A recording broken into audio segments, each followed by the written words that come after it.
relação às teorias pedagógicas, vamos ser o mais práticos possíveis na nossa abordagem, para que possamos ter uma exposição mais aplicável ao nosso dia a dia, à realidade das nossas escolas bíblicas dominicais. Para nós falarmos um pouco sobre o professor eficaz, precisamos lembrar aqui a diferença que existe entre a eficiência e a eficácia. Com certeza alguns irmãos já sabem qual que é a distinção, mas vamos aqui recordar qual que é a diferença que existe entre a eficiência e a eficácia.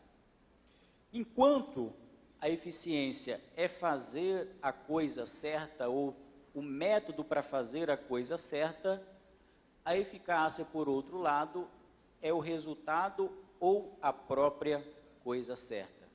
Aqui, quando nós falamos sobre essa distinção, podemos aqui observar que, enquanto ser eficiente se relaciona ao método, ao meio pelo qual eu realizo alguma coisa, a eficácia, por outro lado, é quando eu atinjo aquele determinado objetivo. Talvez nós conhecemos muitas pessoas que são bem eficientes, ou seja, se preocupam sobre como fazer uma coisa certa. Ela sabe toda a metodologia, aquilo que deve ser realizado, aquilo que deve ser executado. Mas muitas vezes essa própria pessoa não consegue atingir o seu alvo, não consegue atingir o seu objetivo.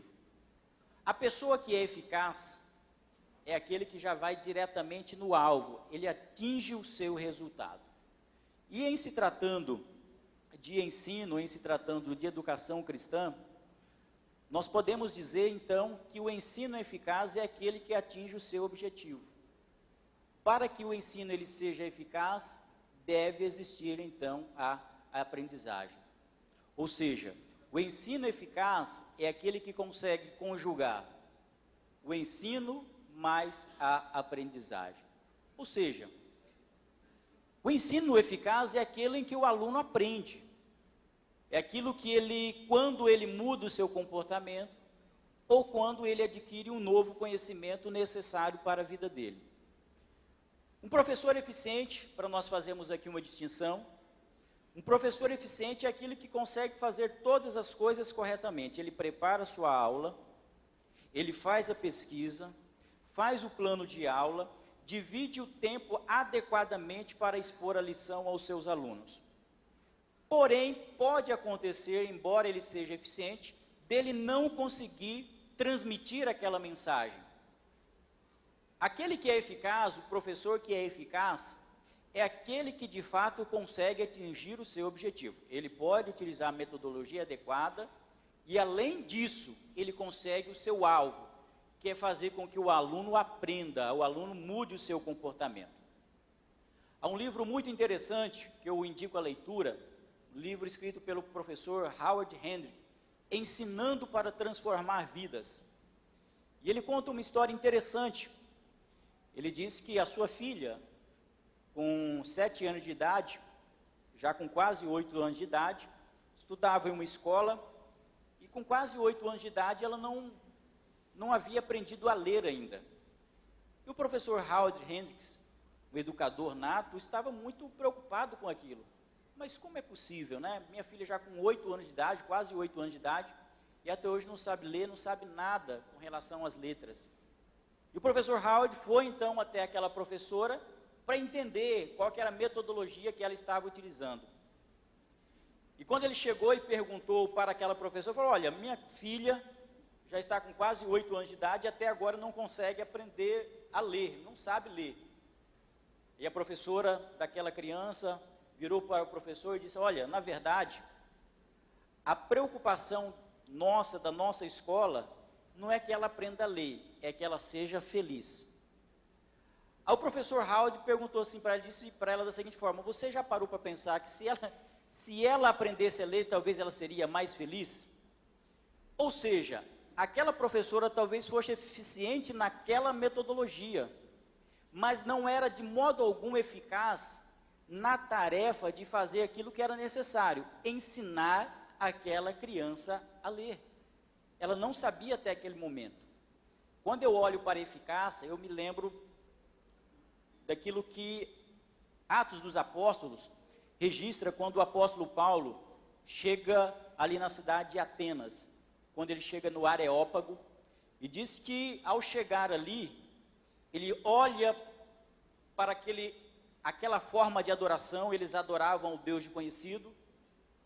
O apóstolo Paulo ali, ele não entra em discussões, não teoriza muito, ele não estava preocupado com a metodologia.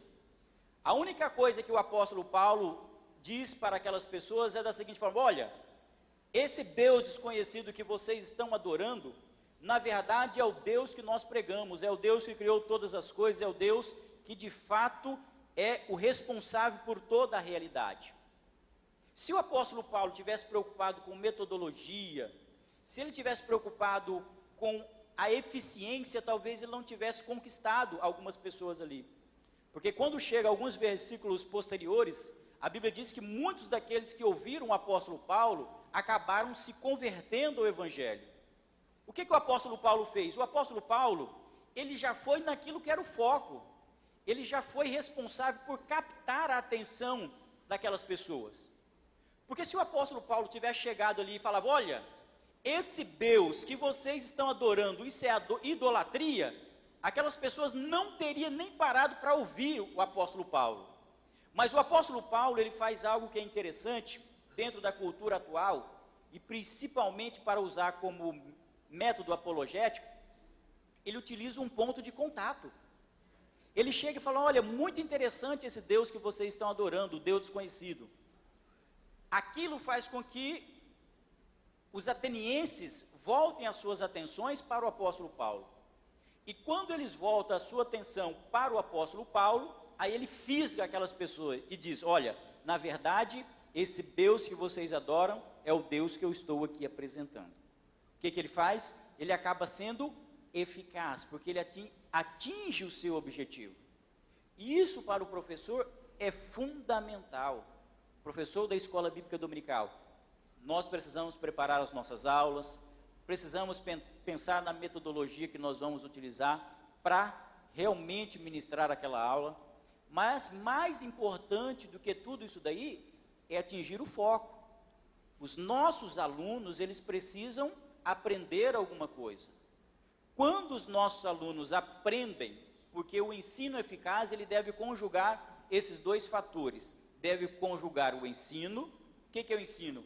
Ensino é aquilo que eu ministro, é aquilo que eu levo, é aquilo que eu trago de informação nova para o meu aluno, é uma dúvida que eu tiro dele, é uma perspectiva nova sobre uma determinada doutrina. Isso é ensino. E a aprendizagem é exatamente aquele conteúdo que o aluno já assimilou, mas ele assimilou não somente no seu conhecimento, ele assimilou e coloca em prática aquele conhecimento. Então, quando nós falamos em um ensino eficaz, ele deve ter esse binômio, tem que ter o ensino, mas tem que ter a aprendizagem. Quando isso acontece, então nós temos um ensino que é um ensino efetivamente equilibrado. O apóstolo Paulo, que tinha uma metodologia de pregação, de ensino, e uma metodologia ministerial bem dinâmica, ele chega a dizer que havia utilizado todos os meios para poder ganhar algumas pessoas. O que é isso? É a diversidade de metodologias na pregação do Evangelho. Obviamente que essa diversidade, e essa palavra tudo, quando o apóstolo Paulo ali, ele fala em tudo, evidentemente que o tudo tem uma limitação, que é a limitação das Sagradas Escrituras. Nós não acreditamos que uma pessoa possa pregar o Evangelho, por exemplo, através da mentira. Óbvio que não, porque ali haveria um limite estabelecido pela própria palavra.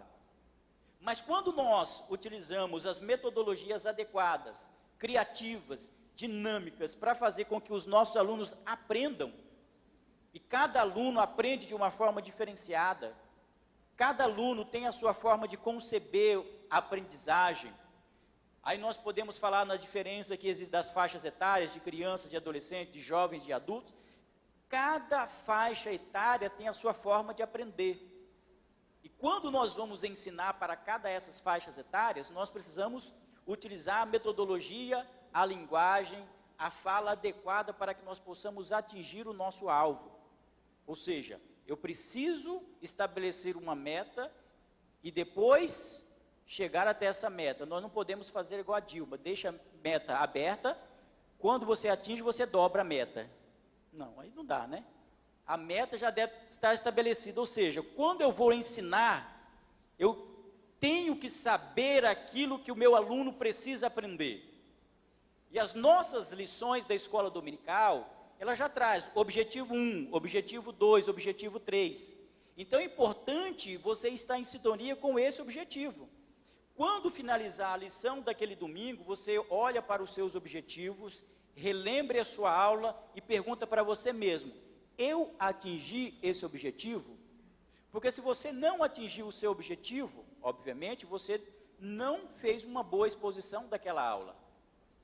E quando que nós não atingimos um objetivo em sala de aula? Primeiro, quando nós não sabemos qual é o objetivo.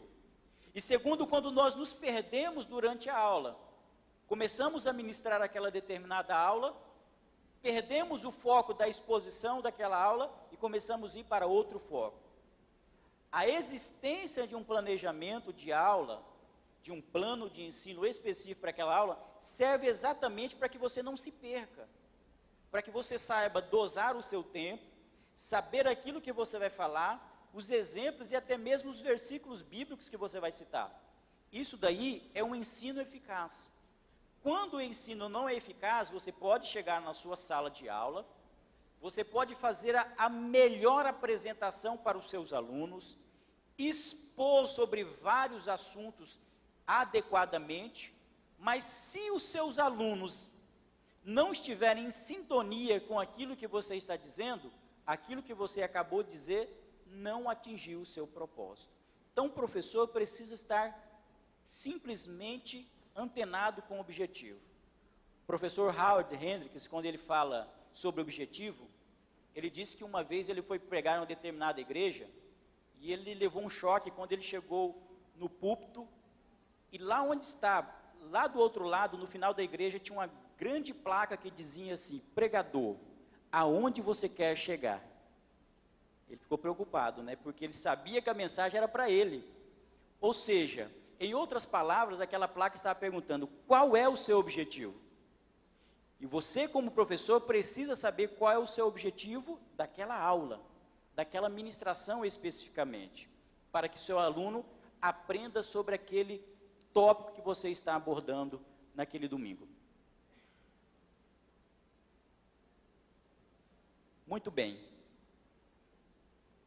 Já que nós estamos falando aqui sobre um professor eficaz, vamos falar sobre as competências que um professor precisa ter para ser um professor eficaz e desenvolver uma aula com mais qualidade.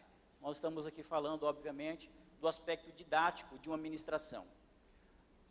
Competência refere-se ao conjunto de conhecimentos, habilidades e atitudes de uma pessoa. Quando nós falamos em competências, e não sei se você já ouviu essa expressão nesse sentido, competência aqui não é autoridade para fazer uma determinada coisa. Quando nós falamos no Poder Judiciário que um determinado juiz tem uma competência, nós estamos falando qual região que ele pode atuar. Quando nós falamos de competência aplicado à educação, aplicado à sua atividade do trabalho, competência aqui refere-se a um conjunto de fatores que englobam conhecimentos, habilidades e atitudes. Significa dizer que um professor não pode ter somente conhecimento. Ele precisa, além do conhecimento, ele precisa ter habilidade. Além da habilidade, ele precisa ter atitude. Isso daqui é fundamental, porque o conjunto desses fatores e desses elementos é que vão transformar ou vão moldar um professor que é completo, é um professor adequado à ministração. É por isso que nós afirmamos que um professor não adianta que ele tenha muito conhecimento, mas ele não tenha habilidade e ele não tenha atitude. O conhecimento é importante, obviamente que é importante. E o que é o conhecimento? O conhecimento são as informações que nós adquirimos com o passar do tempo. Conhecimento são as informações que você conseguiu levantar, os livros que você conseguiu ler, as teorias que você conseguiu decifrar, as informações que você conseguiu assimilar na sua mente. Isso é conhecimento. Conhecimento, em outras palavras, são informações, resultado do estudo que você conseguiu assimilar.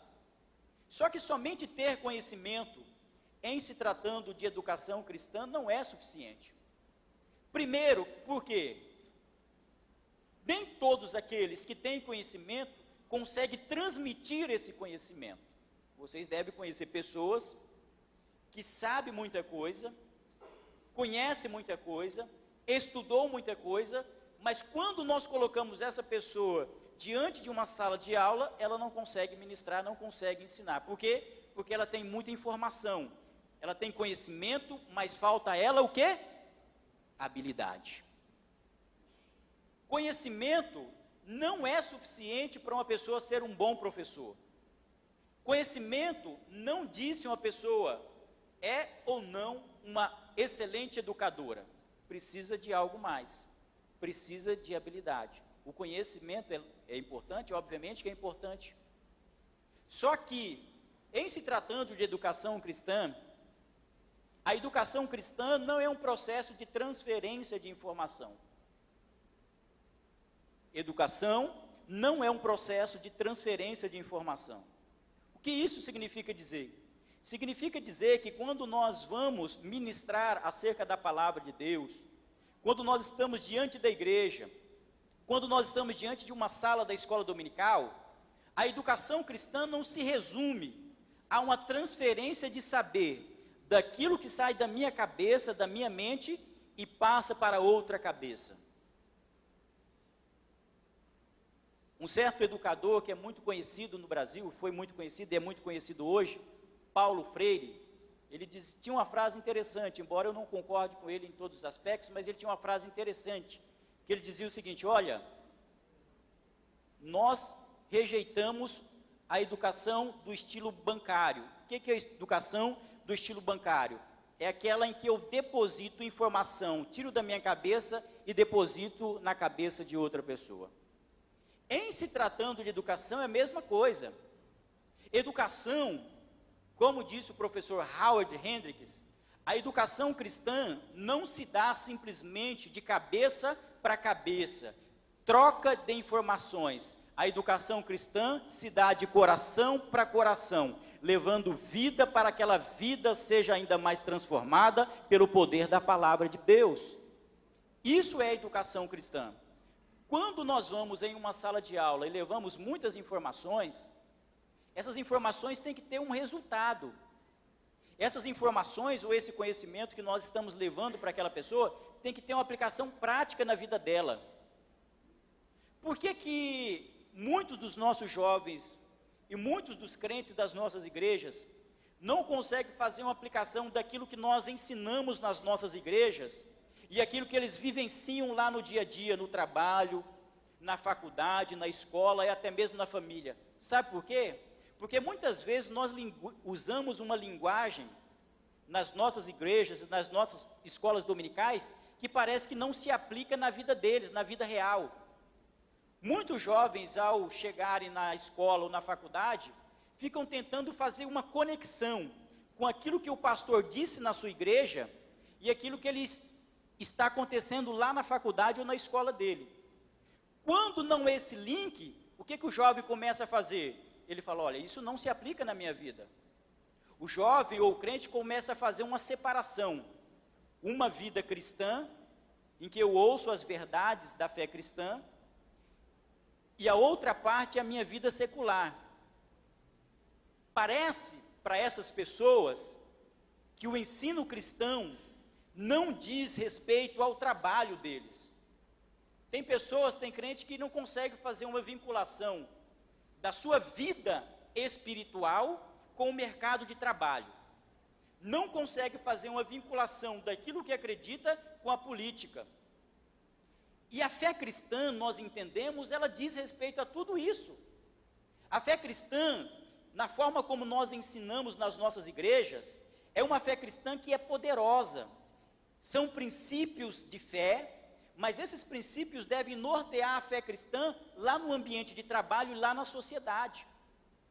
E nós precisamos ensinar os nossos crentes a ver a fé cristã de uma forma bem abrangente, de forma que quando eles têm um problema no trabalho, eles utilizam um princípio cristão para tomar uma decisão lá. Porque muitos cristãos não conseguem ver uma vinculação em mercado de trabalho e fé cristã, porque eles fazem uma separação. Não, eu não vinculo trabalho com fé. Mas como assim? A fé cristã é uma fé integral. A fé cristã é algo que engloba todas as esferas da sociedade.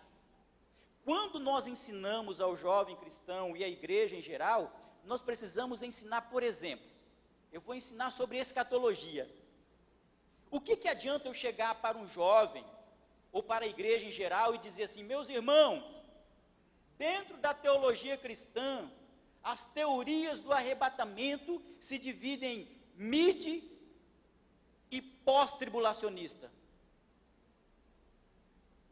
O que adianta eu dizer que entre aqueles que acreditam na predestinação, exista o sublapsariano e o infralapsariano? O crente olha e fala: isso é de comer ou de passar no cabelo? Quando nós pegamos as doutrinas bíblicas essenciais, nós precisamos chegar diante da igreja e falar sobre escatologia, sobre a volta de Jesus, mas não simplesmente transferindo informações. A informação é importante, mas o essencial é que quando nós falamos sobre escatologia, quando nós falamos sobre salvação, nós precisamos ensinar esses temas, levando ao jovem, ao crente de uma forma geral, a entender aquilo que está sendo dito, para que ele tenha uma esperança na salvação proporcionada por Cristo, uma convicção de que Jesus falou que vai voltar, e nós estamos aguardando a volta do Senhor Jesus. O que é isso? Eu pego um grupo de informações, coloco diante da minha igreja, ou da igreja ou da sala de aula, de forma que eles entendam. Eles pegam essas informações e consigam aplicar em todas as áreas da sociedade. Obviamente nós vivemos, principalmente o professor da escola dominical tem uma grande desvantagem. O professor da escola dominical, ele tem 1 hora por semana para lecionar o seu conteúdo. Enquanto isso, o professor secular bombardeia na cabeça dos alunos e daqueles que estão estudando na escola secular 4 horas por dia. E quando o aluno, ele pega essas informações da sociedade secular e chega diante de uma escola dominical, e o professor fala algo que ele não aplica lá na realidade, o crente vai falar: mas o que isso se aplica na minha vida? Qual que é a finalidade desse ensino? Qual que é a finalidade dessa pregação? Ou seja, o nosso ensino, para ser eficaz, ele tem que ter conhecimento, mas ele tem que ter resultado. E até mesmo a forma como nós falamos, as expressões que nós utilizamos, eu não sei aqui, mas lá no meu estado, nós afirmamos que os crentes às vezes têm um dialeto, né? Já viu o crente ter um dialeto? O crente tem um dialeto. Ele chega assim no outro e fala: daí, varão, como é que tá as coisas? Tá fogo aí? Só poder? Tá mistério aí? Como é que tá o manto? O que mais? É manto, né? Ou seja, são expressões que nós utilizamos no dia a dia, mas são expressões que a sociedade não compreende. Quando nós vamos transmitir as verdades daquilo que nós acreditamos, nós precisamos levar essas informações, e como diz o apóstolo Paulo, o evangelho é o poder de Deus para a salvação de todo aquele que quer. Quantos acreditam? Amém? Louvado seja o nome do Senhor Jesus. Então, deve existir conhecimento e deve existir habilidade. Significa, então, que o professor tem que ter o conhecimento, mas tem que ter habilidade. Ou seja, habilidade é a capacidade que eu tenho de fazer alguma coisa ou em fazer alguma coisa. Isso é habilidade. Não adianta ter conhecimento, tem que ter habilidade. O professor tem que ter habilidade para expressar aquilo que ele sabe. O professor tem que ter habilidade para se relacionar com o aluno. O professor tem que ter a habilidade para sentir aquilo que o aluno está sentindo. Isso é habilidade. E essa habilidade se aplica não somente na área do ensino. A habilidade se aplica a qualquer área, qualquer trabalho, a qualquer ofício. Isso é habilidade. Por isso que nós vemos algumas pessoas que passaram por uma faculdade, têm muito conhecimento, mas não conseguem aplicar aquele conteúdo. Por quê? Porque não tem habilidade. Habilidade é saber fazer. Conhecimento é saber conhecer. Habilidade é saber colocar em prática aquele conhecimento. Então, já que nós fomos chamados por Deus para sermos professores, precisamos desenvolver esta habilidade. Algumas pessoas têm uma habilidade natural, outras pessoas precisam desenvolver. Falar em público, desenvolver um item de forma específica sobre um tema bíblico. Se você não sabe, precisa fazer uma pesquisa mais adequada sobre aquele assunto. E por fim, tem que ter atitude. Atitude aqui significa o comportamento, agir, colocar em prática. Habilidade é saber fazer, mas mesmo sabendo fazer, muitas pessoas não têm a atitude adequada para colocar em prática. Ou seja, eu preciso ter habilidade, preciso ter o conhecimento, mas eu preciso querer fazer aquilo. Eu preciso estar disposto a estar diante de uma sala de aula.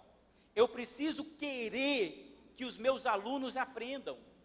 Eu preciso desenvolver ações com relação ao ensino, para que aquilo que eu sei colocar em prática, isso se reverta em bênção para a vida dos meus alunos.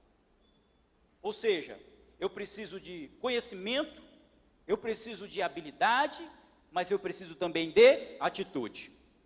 Se nós somos professores, nós precisamos avaliar esses elementos da competência de um professor para ver onde está faltando algo em mim. Eu preciso melhorar o meu conhecimento. Eu não sei hermenêutica, eu não sei sobre geografia bíblica, eu não sei sobre Novo Testamento, então eu preciso aprofundar. Nós, como professores, precisamos aprender a cada dia mais.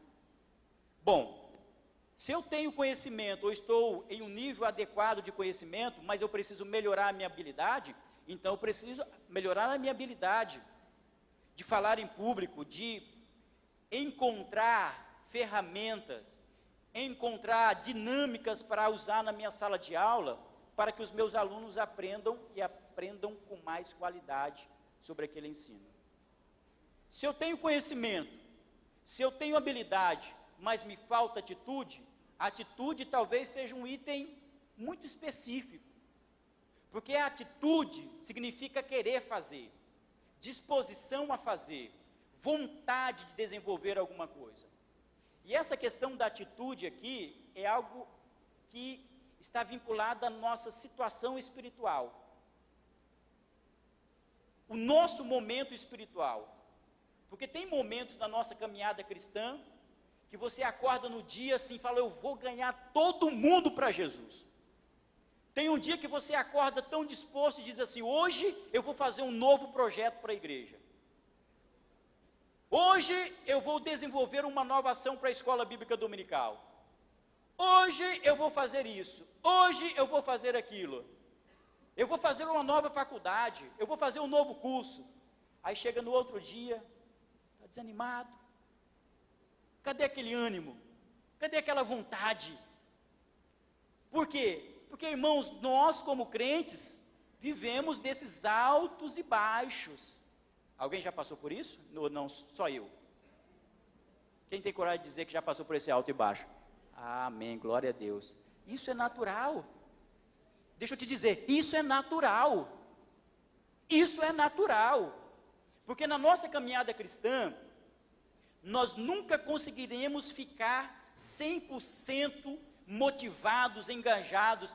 Vai chegar um determinado momento que nós vamos estar pensativos, reflexivos sobre a nossa caminhada cristã, sobre o nosso ministério, mas quando vem esse momento que nós estamos um tanto quanto desanimados, É nesse momento que nós devemos clamar a ajuda do alto e falar: Senhor, me ajuda, eu quero fazer a tua obra, eu quero fazer a tua vontade, mas me dispõe a fazer a tua obra.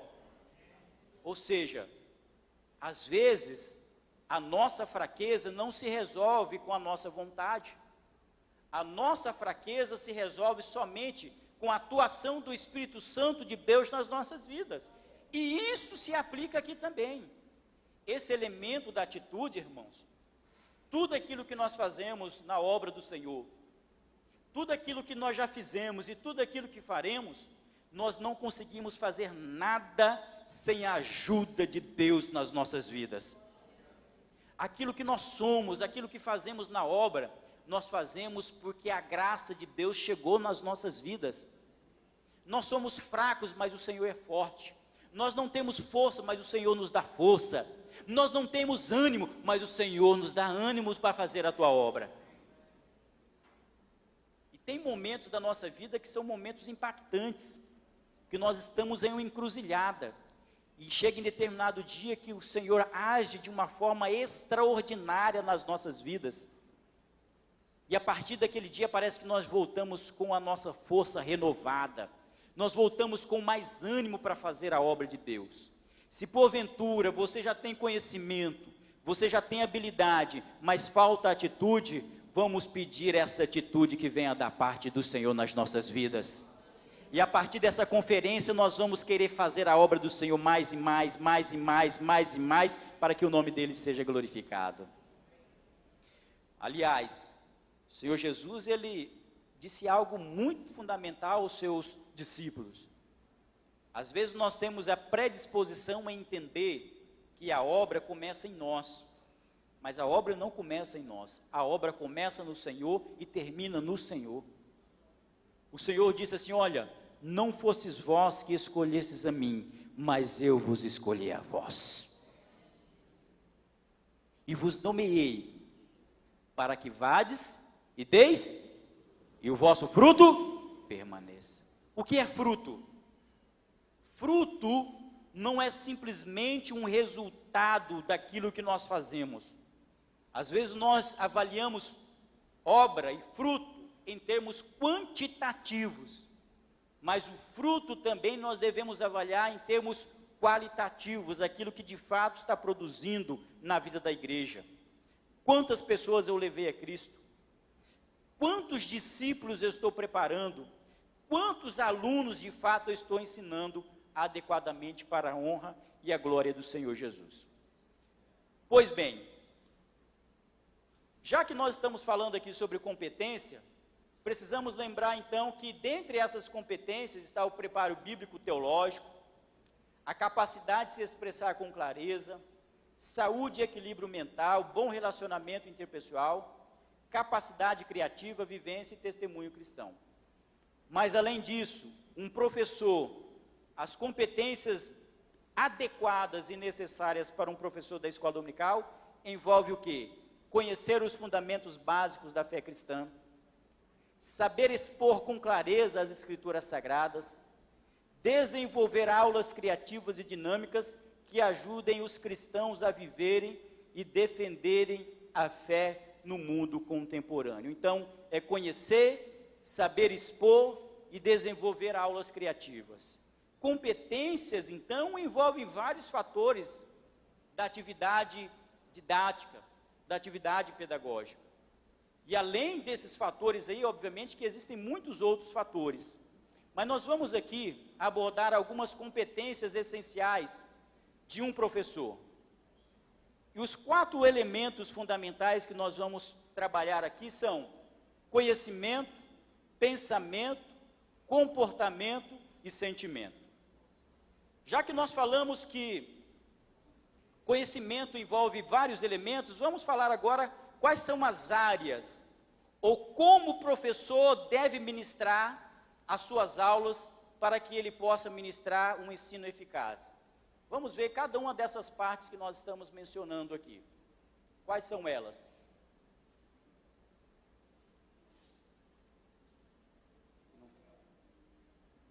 Ok, primeira coisa, conhecimento. Alguém abra a tua Bíblia Oséias capítulo 4 e o versículo 6, rapidamente. Oséias capítulo 4 e o verso 6. Oséias 4, 6.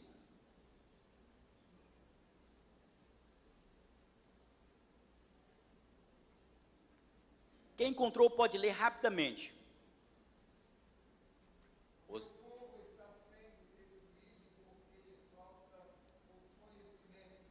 O meu povo está sendo destruído porque lhe falta conhecimento.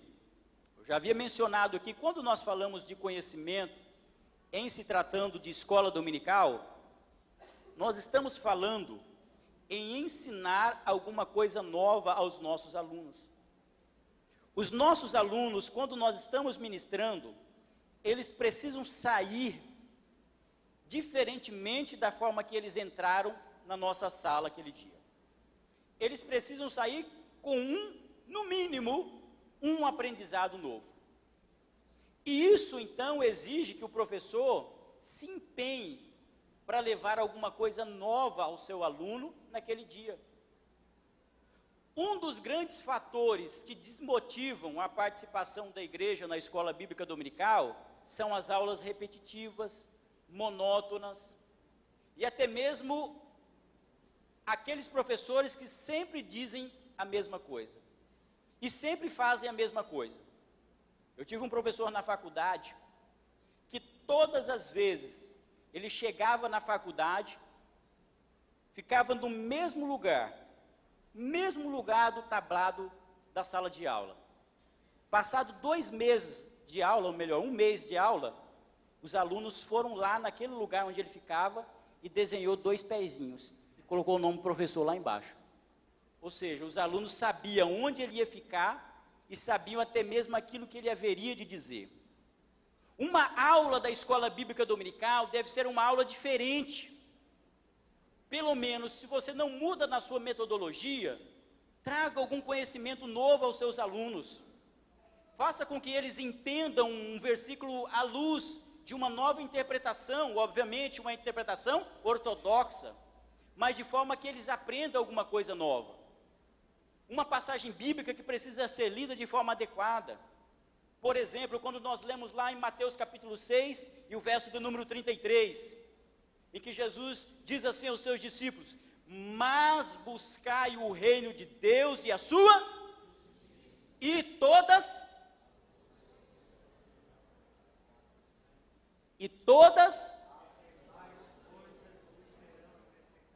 vocês têm certeza que está escrito lá as demais coisas? Vamos lá em Mateus 6,33. E todas estas coisas. Mateus 6,33. Mas buscai o reino de Deus e a sua justiça. E estas coisas, ou então todas estas coisas. Exatamente. Quando Jesus diz isso, todas as demais, não é todas as demais, ele diz todas estas coisas ou estas coisas. Está se referindo àquilo que ele acabou de dizer. E o que ele havia acabado de dizer? Ele estava dizendo aos seus discípulos: não andeis ansiosos por coisa alguma, pelo que haveis de comer, beber e vestir. Aí ele diz: mas buscai o reino de Deus e a sua justiça, e todas estas coisas vos serão acrescentadas. Os irmãos aprenderam alguma coisa nova em 5 minutos aqui? Amém? O aluno, ele precisa sentir isso. Quando nós ministramos uma aula na escola dominical, ele tem que sair com o sentimento que algo foi incorporado ao seu conhecimento. Uma interpretação de um determinado versículo, uma passagem bíblica, uma abordagem sobre a fé cristã, de forma que eles falam: olha, compensa ir na escola dominical, compensa ouvir aquele professor, compensa aprender a palavra de Deus. Por quê? Porque eles percebem que estão conhecendo.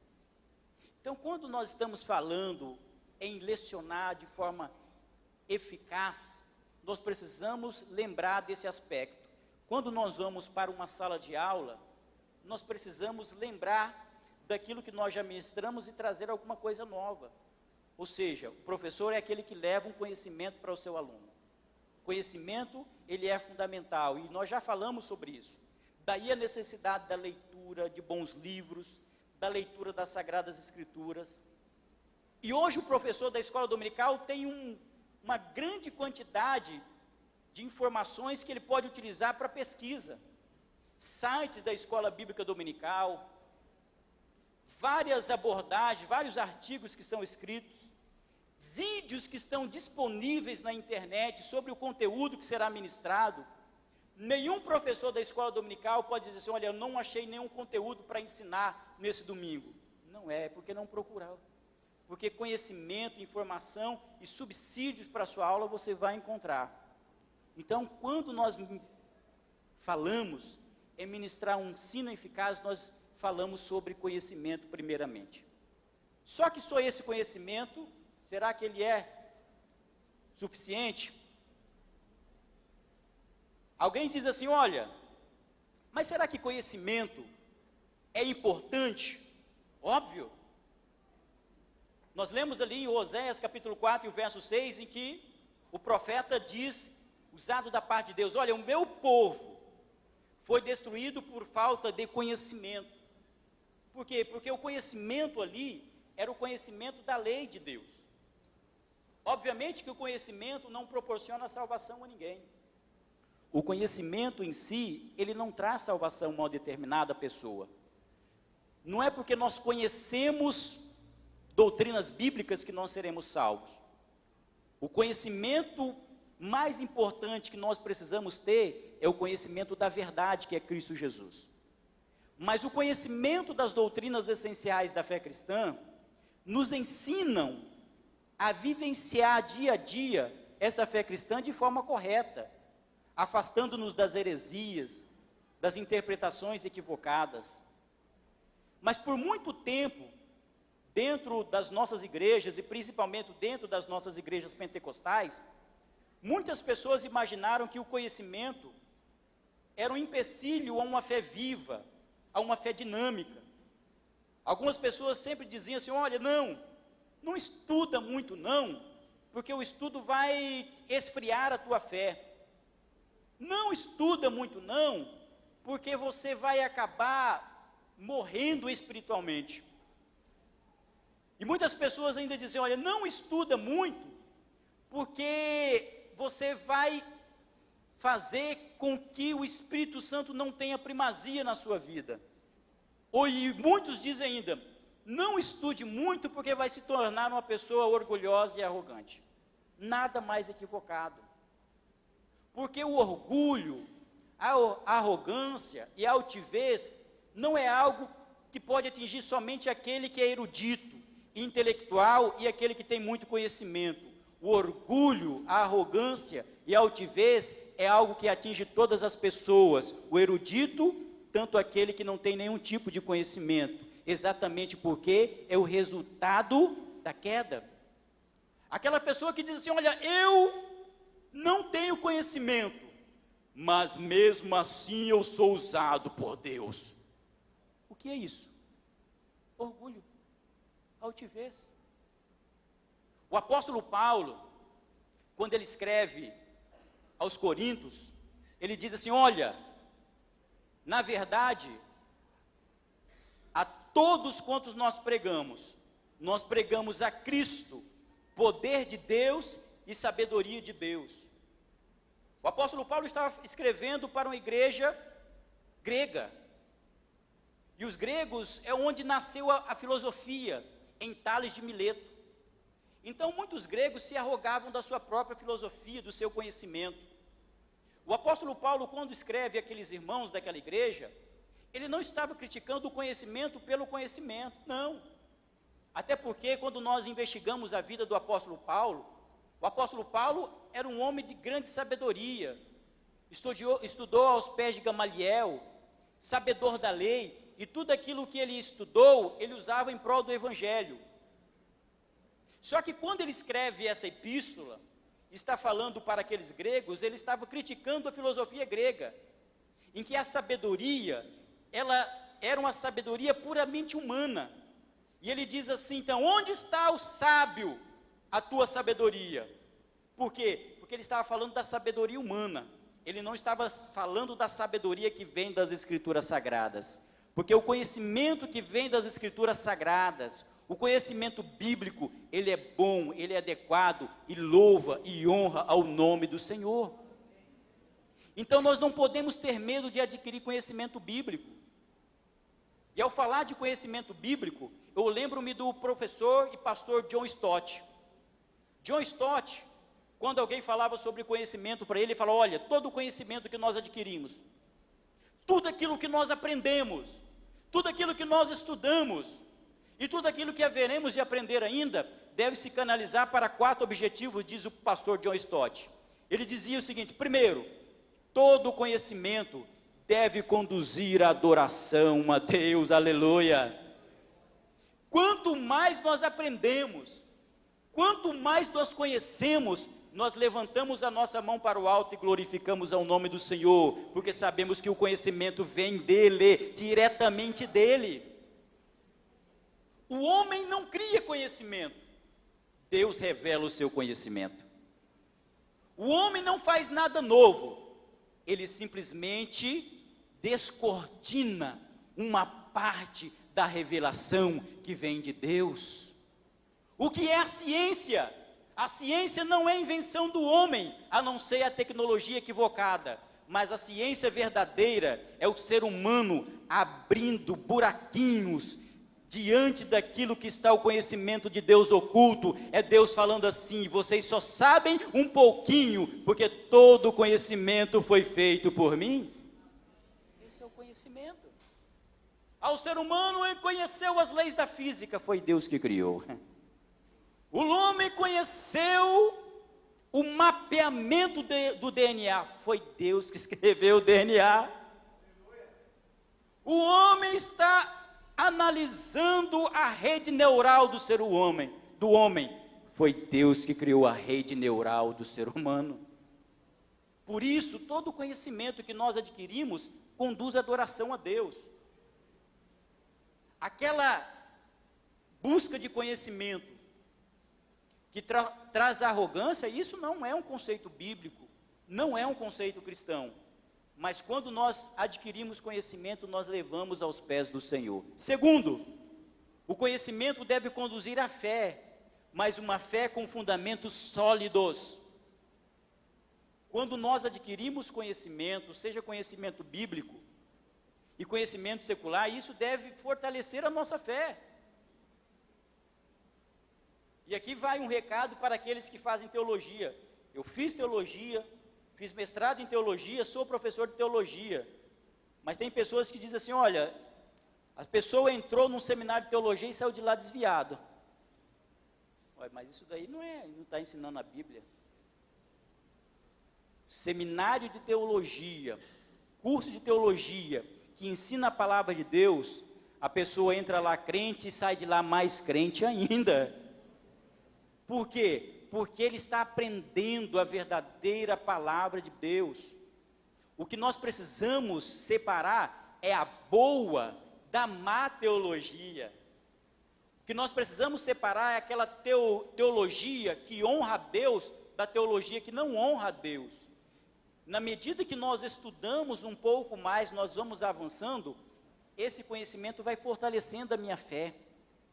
O conhecimento vai fazendo com que eu esteja cada dia mais aos pés do Senhor Jesus, vai fazendo com que a cada dia mais eu devote a minha vida ao Senhor Jesus, e a cada dia mais eu olhe para as Escrituras e diga assim, realmente, aquilo que a Bíblia diz é de fato, é a palavra de Deus. Isso é conhecimento.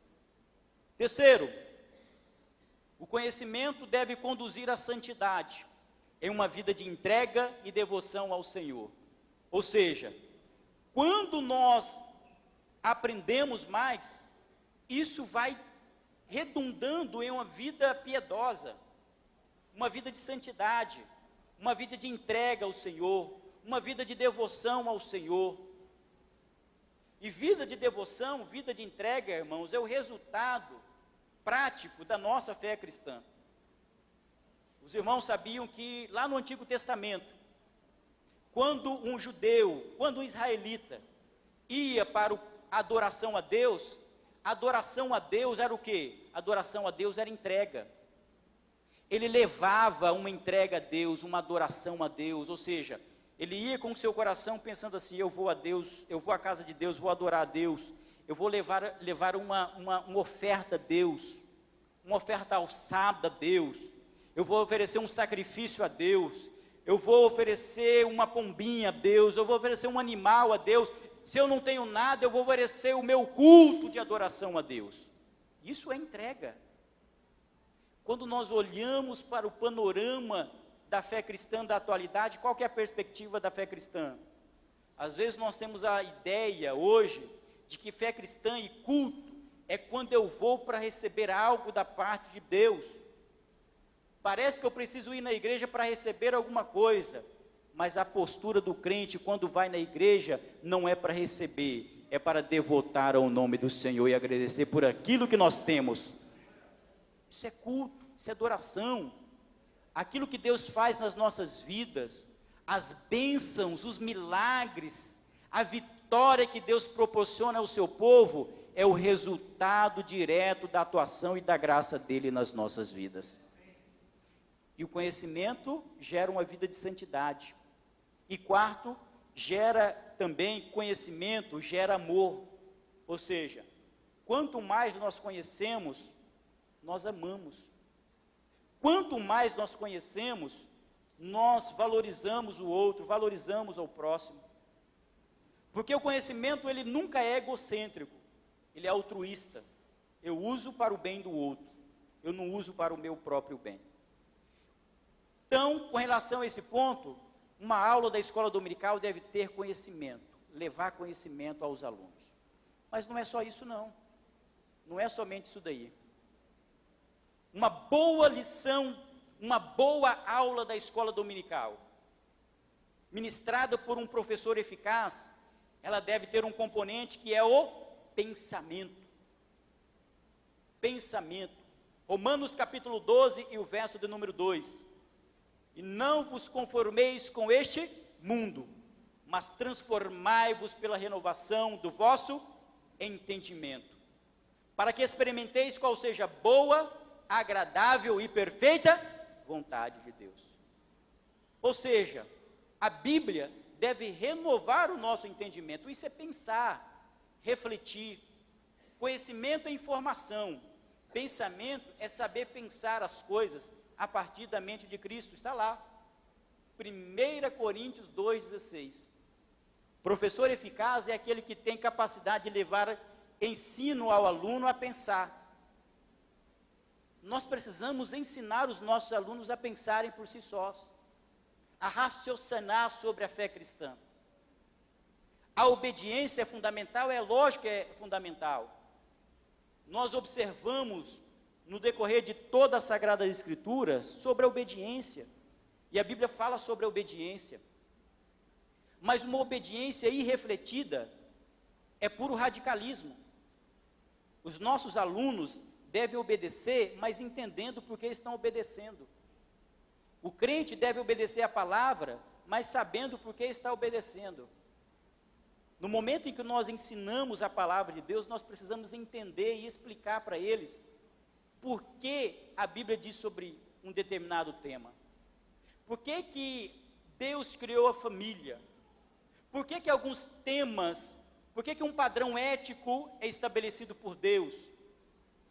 Todos esses assuntos, nós devemos ensinar os nossos alunos a pensar por si sós, capacidade, autonomia de raciocínio. Porque quando ele sair da sala de aula, quando ele estiver falando com uma pessoa, lá na sociedade sobre a fé cristã, você não estará ao lado dele para ajudá-lo, quando alguém fizer um questionamento sobre a fé cristã.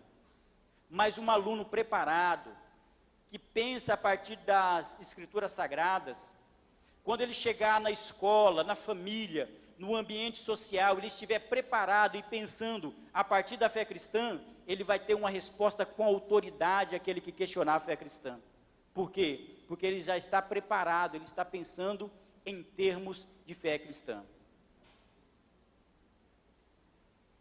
Subestimar a mente é soterrar doutrinas cristãs fundamentais. O anti-intelectualismo no meio cristão evangélico é tão perigoso quanto as heresias.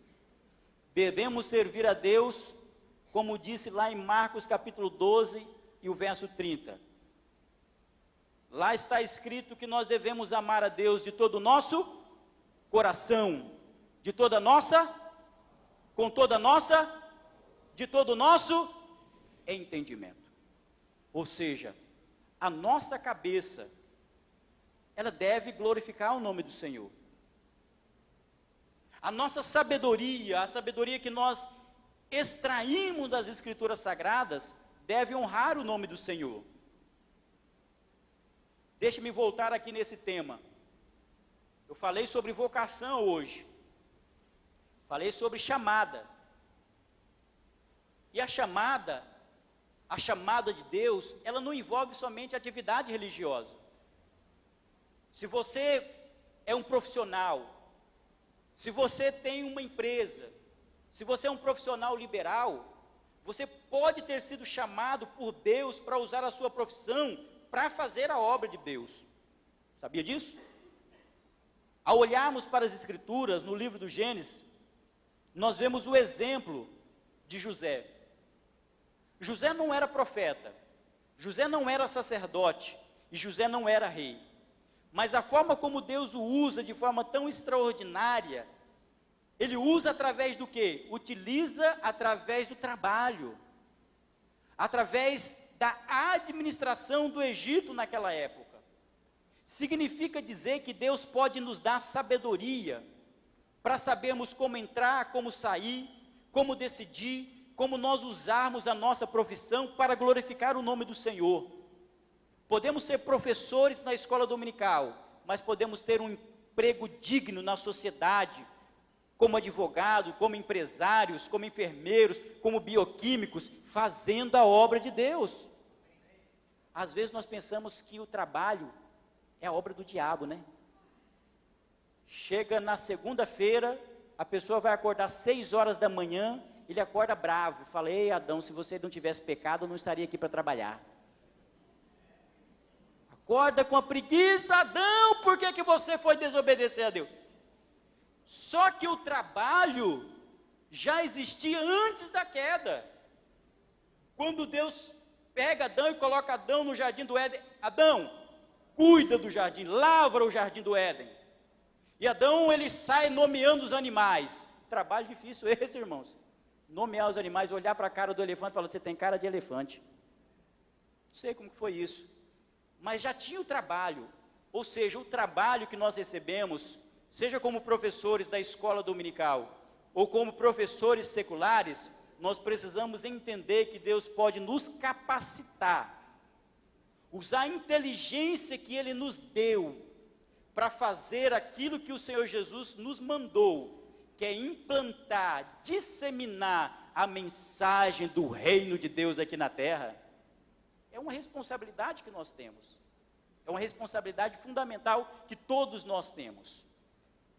O que mais que nós temos sobre esse tema ainda?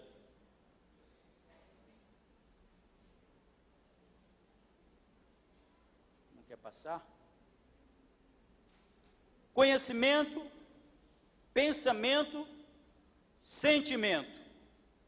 Além de eu ensinar o meu aluno sobre alguma coisa, sobre ele pensar alguma coisa, uma aula de escola dominical tem que ter sentimento. Tem que ter vida. Ou seja, ao ensinar aos meus alunos, eu ensino alguma coisa nova, mas ele tem que sentir alguma coisa. Ele tem que ser tocado. Aquilo que nós ensinamos, aquilo que nós pregamos, deve tocar lá no profundo do coração dele. É com relação a isso que nós estamos falando de sentimento. O professor eficaz é aquele que tem capacidade de levar o aluno a sentir. E não se trata de mero emocionalismo, mas que abra o coração para ser tocado pelo Espírito Santo e pela palavra de Deus. O professor pentecostal deve saber dosar o conhecimento com o sentimento. Quando nós falamos aqui de aula com conhecimento e também com entendimento, nós não podemos esquecer da parte eminentemente espiritual da aula. Podemos. Porque se nós estamos em uma determinada aula, preparamos a aula com carinho, com esmero, com empenho, mas nós precisamos entender, irmãos, que nós estamos dentro da igreja, dentro da casa do Senhor. E nós entendemos que essa obra não é a nossa obra, mas é a obra do Senhor. E quando nós estamos ministrando, seja ensinando ou seja pregando, nós precisamos deixar que o Espírito Santo faça a obra dele nos corações. E na medida que nós vamos ensinando, Deus vai curando uma ferida de coração, Deus vai trabalhando nos sentimentos, Deus vai dando uma palavra de conforto, Deus vai dando uma exortação, Deus vai dando ânimo, Deus vai dando imagem, visões, disposição para fazer a obra dele. Quantos aqui são pentecostais? Quantos acreditam na atualidade dos dons? Quantos acreditam que Deus ainda fala através da boca dos seus servos? Amém? Então nós somos pregadores, ensinadores e professores pentecostais. Certa feita eu estava numa aula de escola dominical com muita tranquilidade. E quando nós falamos do agir do Espírito Santo, não é barulho.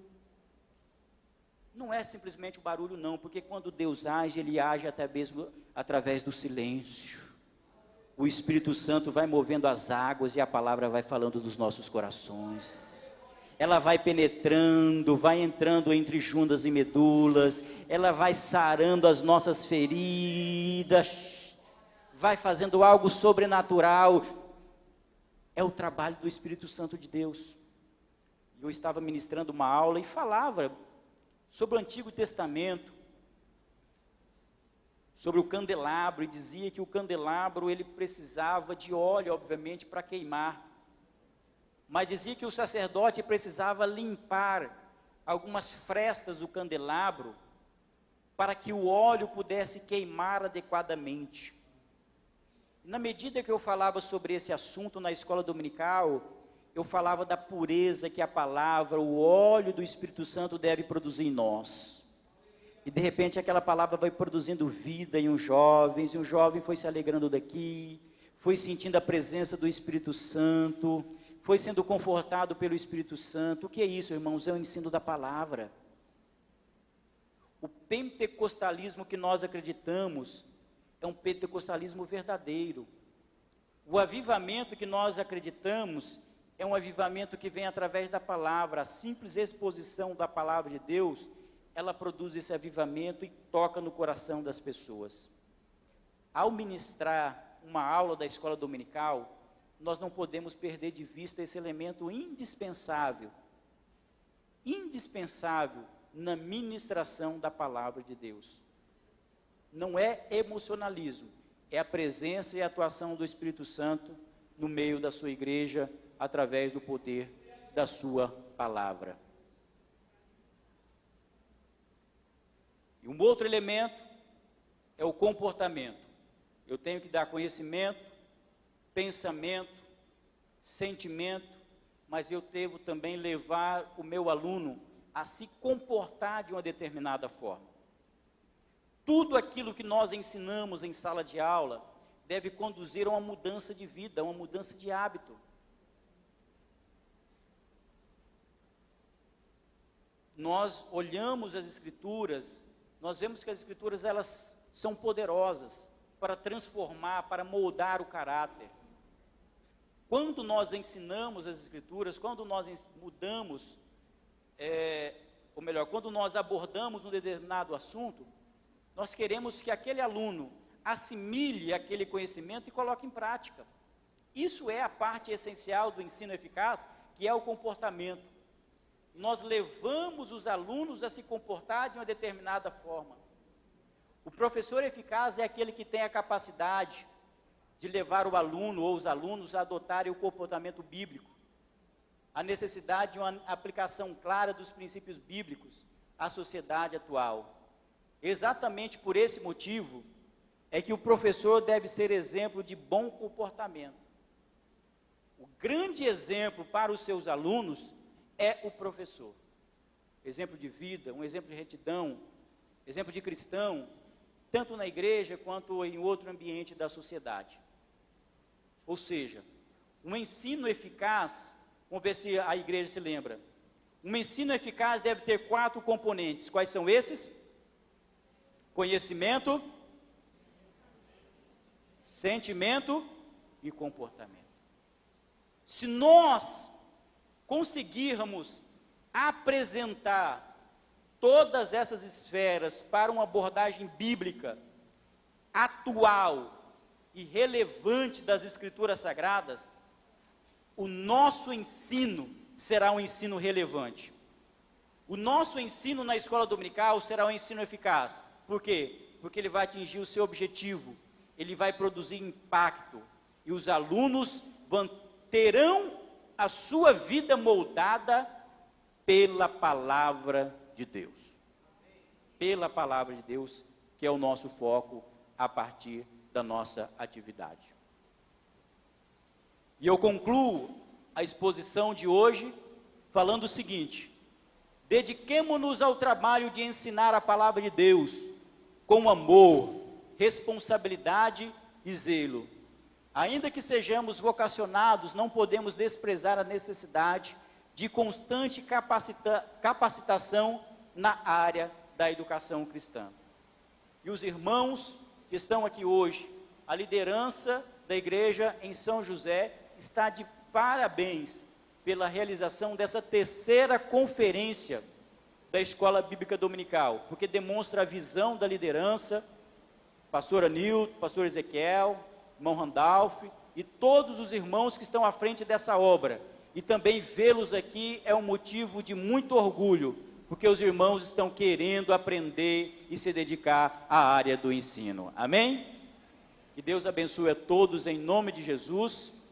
Eu gostaria de abrir a palavra para perguntas, para o momento que nós temos restantes, para podermos discutir alguns temas que forem necessários ainda daquilo que eu expus aqui nesta noite. Perguntas da parte dos irmãos, da parte das irmãs, nesta noite? Alguma indagação?